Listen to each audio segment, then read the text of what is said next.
De esto que está sucediendo en el oriente del país. De repente cuando no vemos el tema, no estamos ahí, no vemos los animales muertos, toda la flora que existe, el bosque perdido, las hectáreas, la cantidad de hectáreas que se habla ya de 4 millones de hectáreas que se ha perdido, no podemos comprender la magnitud del daño si no nos explica quien sabe de ese tema. Hablamos de números, son números simplemente para nosotros, para muchos de nosotros, pero hay un daño definitivamente, en muchos casos inclusive irreparable. Voy a saludarlo el día de hoy a Vincent Voss. Él es biólogo, investigador, que nos va a hacer entender cuál es la magnitud de estos incendios forestales en el oriente del país. Vincent, buenos días, ¿cómo está? Buenos días, aquí estamos. Un gusto estar con ustedes. Un saludo a su audiencia.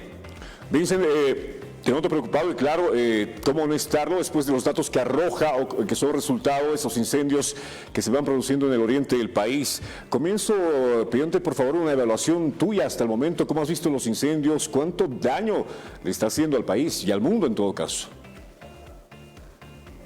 No estamos viviendo otro desastre, ¿no? Y en 2019 tuvimos este gran incendio en la Chiquitanía, en el Chaco, y la gente salió a la calle, marchó, demandó cambios, hicieron cabildos y se comprometieron en hacer las cosas diferentes, y desde entonces se está repitiendo y este año está empeorando incluso, ¿no? Tenemos justo una fuerte sequía. Se nota que no se han tomado las medidas necesarias y estamos viendo, ¿no?, cómo el alcalde de San Rafael, por ejemplo, está tan desesperado con qué podemos hacer, porque ve de cerca el daño que causa al medio ambiente, a la economía de su municipio, a la gente, la lucha que no se puede ganar nunca porque no están preparados, ¿no? Entonces realmente una preocupación muy fuerte. Vincent, ustedes a través de los estudios que hacen o vienen desarrollando, han ido identificando algunos principales, digamos, motivos por el cual se habla de que el 98% de las quemas de los incendios son ilegales, están provocadas por el ser humano. ¿Cuáles serían los objetivos principales, según lo que ustedes han podido investigar, de esta gente que está provocando los incendios allá en el oriente del país? No, ya desde julio yo creo que ya era ilegal las quemas en cualquier parte del país, ¿no? Entonces hay normas y no se está respetando, pero va mucho más allá, ¿no? Hay un plan siniestro de ciertos actores que están realmente buscando cómo convertir los bosques de Santa Cruz en áreas agrícolas y pastizales. Y claro, el país necesita garantizar seguridad alimentaria, necesita mejorar su producción, su economía, pero hacerlo de forma ilegal, tumbando, quemando, destruyendo, acabando con los recursos de otras personas, de TCOs, de municipios, invadiendo áreas protegidas, es claramente una propuesta de desarrollo que de desarrollo no tiene nada, ¿no? Es una propuesta de tráfico de tierra, de intereses muy raras que están por ahí abajo, que no se puede permitir como país, porque hay gente arriesgándose la vida, hay todo un daño económico enorme por la pérdida de recursos naturales, vamos a tener con serios problemas de acceso al agua, estamos con muchos problemas de salud, todo porque unos cuantos creen que esta sea una propuesta adecuada para mejorar la economía. Y hay gente que ha venido proponiendo esto, ¿no? Gente relacionada a la CAO, a la CAINCO, a organizaciones productivas, la FEGA Cruz. Y hay varias propuestas que están documentadas y hay actores del gobierno que han venido negociando, coordinando con estos actores.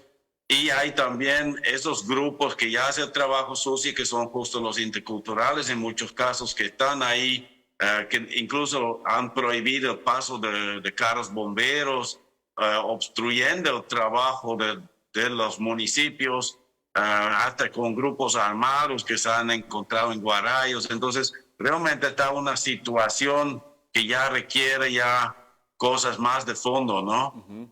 Bien, Vincent, ahora hablemos del daño al al ecosistema, a la biodiversidad. Árboles, ¿cuántos árboles estimas, de acuerdo a tu estudio, que se ha perdido? Se habla de 4 millones de hectáreas por hectárea. ¿Cuántos árboles más o menos hay y cuántos se habría perdido hasta el momento? Sí, se puede hacer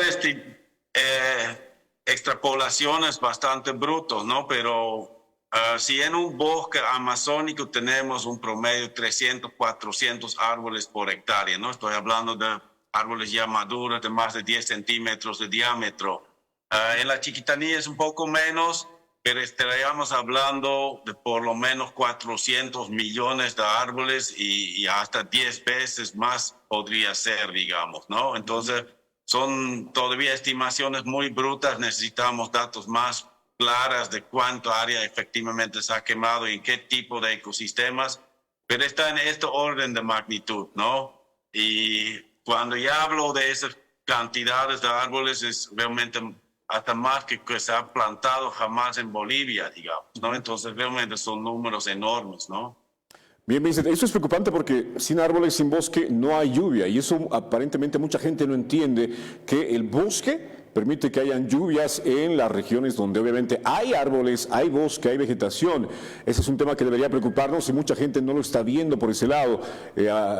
Como van las cosas, probablemente aquí a un tiempo no hayan lluvias tampoco en el oriente del país, algo que no se podía esperar.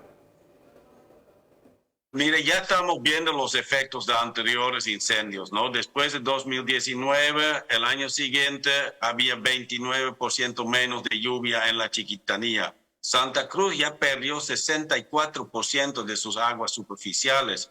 Entonces, son datos extremadamente alarmantes porque ya significa que después de esto no es solo que los bosques se están convirtiendo en pampas, en pastizales, pero incluso podríamos pasar a una fase de desierto y no es lejos ya. Ya en Brasil hay municipios que han tenido datos de cantidades de precipitaciones que son típicos para desiertos, ¿no? Y el Sahara 100.000 años atrás era un bosque, tenía vegetaciones y se ha convertido en esto. Entonces es muy posible que a nosotros nos pase lo mismo si no tomamos acciones, ¿no? Entonces en esta condición de que siga habiendo gente prendiendo fuego al bosque es completamente incomprensible, ¿no? Y completamente inaceptable también.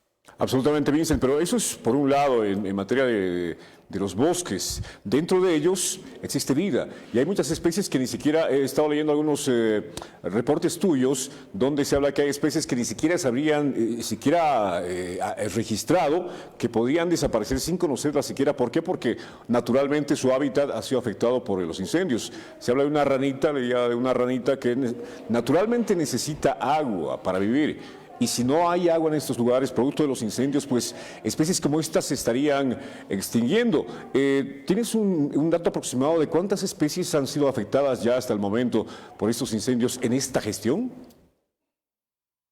No, nuevamente podemos recurrir a estudios, porque si uno entra en el bosque quemado, de vez en cuando pillas una anta o un chanchito o algo así que está ahí calcinado, pero ese es solo una muestra mínima de lo que realmente ha muerto, de los ratoncitos, las ranitas, las viboritas, ya no se pilla nada, todo se evaporó con el fuego. Pero podemos ver cuántos animales normalmente viven por hectárea y le tenemos para diferentes tipos de bosque, tenemos para diferentes tipos de bosque las especies que viven, sus densidades poblacionales, tenemos también, podemos estimar cuáles de estos pueden escapar. Un jaguar durante el incendio, una anta puede salir corriendo, pero para un ratoncito, una ranita que vive ahí cerca de un curichicito que se secó, que se quemó, es casi 100% seguro que no logró escapar y que se murió en este lugar. Entonces, tomando en cuenta ese tipo de estimaciones, en la Chiquitanía en 2019 se calculó 6 millones de mamíferos que se murieron directamente debido al incendio. Entonces estamos con datos hasta más altos este año porque no es solo Chiquitanía, ya es bosque amazónico que es más rico en biodiversidad y ya vamos por una mayor superficie. Entonces mi estimación es por lo menos 10 millones de mamíferos y si incluimos anfibios, reptiles, aves, ya estamos por decenas de millones, si no cientos de millones de animales que ya han muerto directamente por el fuego, ¿no? Allá tengo que aclarar, cuando ya el área se quema, aunque el jaguar corrió y sobrevivió, si ya no encuentra animales para cazar, al final termina también muriéndose o se termina sí o sí reduciendo la población de esta especie. Entonces ahí el daño es incluso mucho mayor todavía. Es como completamente erradicar todo lo que vivía en este bosque y solo se reemplaza con lo que logra vivir en la vegetación que viene después. Y en gran parte de las áreas que se están quemando en Santa Cruz se vuelven pastizales y áreas agrícolas donde la biodiversidad es mínima en comparación de un bosque. Entonces ahí estamos hablando ya de miles y millones de animales que Bolivia está perdiendo debido a la pérdida de bosques, ¿no? Tanto por quemas como por la deforestación directamente. Así es, son datos muy fuertes y porque incluye también animales y plantas que vivían en un área muy limitada, como la ranita que usted menciona. Si solo vive en unos cuantos pozos ahí en la serranía de la Chiquitanía y esa serranía ahora se está quemando, si se pierde su hábitat, si pierde esos pozos donde vivía esa ranita, se pierde la ranita. Y estoy hablando ya de extinción, de la población completa que quede erradicada y que nunca más va a existir, ¿no? Así como se extinguieron los dinosaurios, de ese tipo de extinción estamos hablando. Y yo estoy 100% seguro que ya eso pasó, de especies que ni habíamos descrito, de plantas todavía no identificadas y ya no existen, ¿no? Con los diferentes incendios que hemos tenido este año y en años anteriores, no queda duda que esto ya pasó. Bien, Vincent, ya para concluir esta conversación, quiero ponerte en el siguiente escenario. En el mejor de los casos, hagamos de cuenta que la parte política hace su trabajo efectivamente, se prohíbe las quemas, se evita las quemas. Este daño que ya se ha hecho al ecosistema, ¿es reversible? Y si sí, ¿en qué tiempo podríamos recuperar estas pérdidas de más de 4 millones de hectáreas de bosque y también animales que, bueno, están siendo afectados por estos incendios? No, pero será casi imposible de asumir que los políticos realmente, porque ya están tomando, más bien están aprobando una ley ahorita que todas las áreas quemadas se vuelven productivas. Quieren favorecer más bien, o sea, el que lo quemó lo van a subsidiar todavía para que lo pueda seguir habilitando para sus usos propios, digamos, ¿no? Entonces, pero en el mejor de los casos, que hay un área que se permite la regeneración, la recuperación, sin agua, que ya es una escasez en Santa Cruz, al extremo que ya el bosque ya no logra crecer. Grandes partes de esas áreas ya no van a tener la humedad suficiente que se vuelvan a volver bosques. Tal vez con grandes esfuerzos de reforestación, pero un bosque con la diversidad que tenía, el ecosistema como existía, con toda su riqueza de diferentes plantas y animales, toma por lo menos 100 años y en muchos casos mucho más, ¿no? Y como digo, si aplica al 10% de lo que se está quemando, yo estaría feliz ya. Yo creo que es menos que esto, porque la mayor parte se va a convertir en pastizales, en cultivos agrícolas o en unos barbechos pastizales que nada que ver con lo que era el bosque original, ¿no? Así es. Bueno, Vincent, quiero agradecerte por graficar de tal manera todo lo que está pasando allá, todo lo que estamos perdiendo a causa de estos incendios forestales. Muchas gracias. Espero que haya noticias alentadoras más adelante para todos, en realidad. Gracias por tu tiempo. Gracias a ustedes. Bien, ahí está la información, amigos. Bueno, ustedes ya tienen mayor certeza de lo que está pasando en materia de los incendios forestales, que no solamente es el fuego, hay mucho por detrás. Bien, tenemos más en Primera Impresión.